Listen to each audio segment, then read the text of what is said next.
I've noticed that whenever there's a book that gets on camera, that there's a purpose. Top shelf, behind Ton of the Screw. I think that this show has a very special relationship with literature. And I love the way they've put in these obscure references. I tend to want to go and read the books. Alice in Wonderland. Watership Down. A Brief History in Time. Wrinkle in Time. The Third Policeman. Stephen King. Stephen King. We're all very big Stephen King fans. It's a well-read, intelligent, mischievous bunch of people who came up with this show. I just like the idea of following a sort of trail of crumbs and making connections that way. Something I want you to see. That little place you always wanted, George? Sorry? What, don't you read? It's from Of Mice and Men. You'd like it. Puppies get killed. We sort of view each season of the show like a book, like the books in the Harry Potter series. There's an ongoing story, but each book has its own specific story. It's a show that really rewards continued viewing. It's really a show that, like a really good novel, builds up and up and up and up, and the rewards are exponential. That might like something to read. Dostoevsky. You don't have any Stephen King? Stephen King's book, The Stand, is a huge influence on Lost. It's also a long and sprawling tale. Basically, everybody in the world pretty much has died from this mysterious virus, except for a few people, and those few people are sort of merging and gathering and getting to know each other. That really was a great model for Lost. We have castaways stranded on a mysterious deserted island, but really the stories are about the characters and about who they are as people. Season 3 starts with the book club, and the book club is reading Carrie by Stephen King. It's not even literature. It's popcorn. And why isn't it literature, Adam? I'm dying to know. There's no metaphor. It's by-the-numbers religious hokum pokum. No metaphor. It's science fiction. Carrie is actually, at least in our opinion, like a really great piece of writing. It starts with a woman who's incredibly alienated in high school, which is something that we can all identify with. This is my favorite book, so I am absolutely thrilled that you can't stand it. There are definitely some parallels between Carrie and Juliet. The idea that Juliet can be both vulnerable and identifiable, but at the same time have the ability in her heart to commit an act of great atrocity is really interesting to us.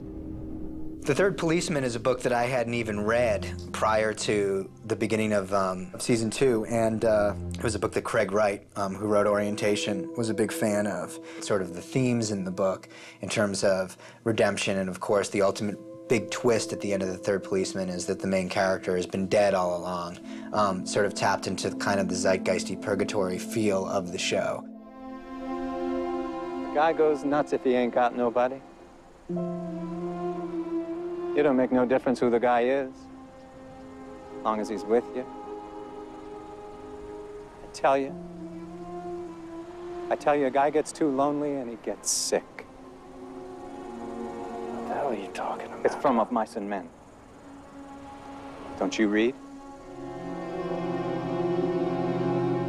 I think there's a great sort of model in, in genre storytelling that kind of goes all the way back again to Dickens with The Christmas Carol. That idea of being able to see your life, knowing everything you know. We figured that we had a real great opportunity to do that just this once with Desmond and explaining how did he acquire this power to see the future. There's a very Dickensian quality to Lost in general in terms of the way that we use coincidence as a storytelling technique, but also the way that Dickens wrote his stories, which was in a heavily serialized fashion, Great Expectations sort of doled out and, was published in newspapers and, in little mini books. You'd read it a chapter at a time and he would get audience and fan feedback. It was a very primitive sort of, internet. I've read everything Mr. Charles Dickens has ever written. Every wonderful word. Every book. Except this one. I'm saving it. So it'll be the last thing I ever read before I die. Nice idea, as long as you know when you're gonna die. There is a fairly well-known story in literary circles that, John Irving has a copy of Our Mutual Friend, and that he says it's going to be the last book that he ever reads. We sort of expropriated that idea and gave it to Desmond. As cheesy as it sounds, like when I was growing up, I'd watch Saturday morning cartoons, and between the cartoons, like, TV actors would be like, reading is fundamental. These racks and shelves contain a lot of books. And they would hold up books and they'd be like, go out and buy this book. How do you feel about them? Are they your friends? Lost is sort of trying to do that again. You know, hey, check out this book that Sawyer's reading. Hell of a book. It's about bunnies. I love that Sawyer is a bookworm, and I love that he reads anything and everything. Things you would not typically think Sawyer would read. He's looking at a library from 1970-something in a hatch, and then whatever is on the plane. That's the thing I love the most about it, is that it's not like he can go out and buy a book. He can read what's there, and once he's done, that's it. Reading to the baby. If you remember, he was reading his car magazines to the baby. Christina, in one of our episodes, really wanted to have Sawyer reading Are You There, God? It's Me, Margaret, and I thought that was hilarious. How's your book? Predictable. Not nearly enough sex. I always imagined that he read all the books that he really wanted to read first, that were cool to him, but now he's getting to the Ayn Rand. Fountainhead's a very intimidating book, but I think that when he started reading it, I think he probably really loved it because there's this character in it called Rourke, a sort of a renegade, who is very much like Sawyer. There's sort of like these mythological stories that are ongoing, you know, referenced in a way over the course of the show. The Wizard of Oz is obviously a big one, and last year the Henry Gale reference kind of kicked it off. But then, of course, the imagery of the Wicked Witch of the East, who gets totaled by Dorothy's house in Kansas. This year we continued there, and then obviously with an episode called The Man Behind the Curtain. I think there is no Jacob. You are the man behind the curtain. The Wizard of Oz. And you're a liar. We've always envisioned Benjamin Linus as that kind of a guy, but maybe now we're beginning to believe that there is, in fact, an almighty and powerful Oz, and if he is almighty and powerful, that might be a very scary thing indeed.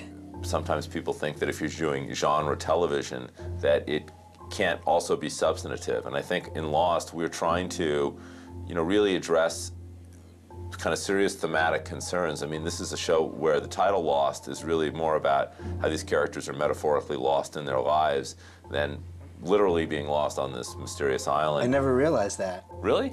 That's pretty cool, isn't it? Deep.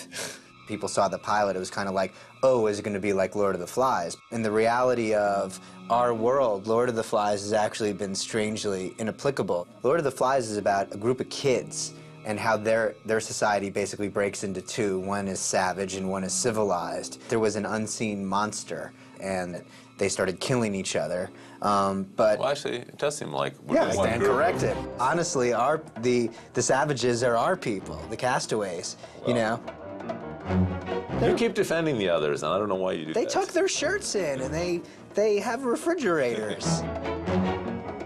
Savages don't tuck their shirts in. Look at you. You're a savage. That is true.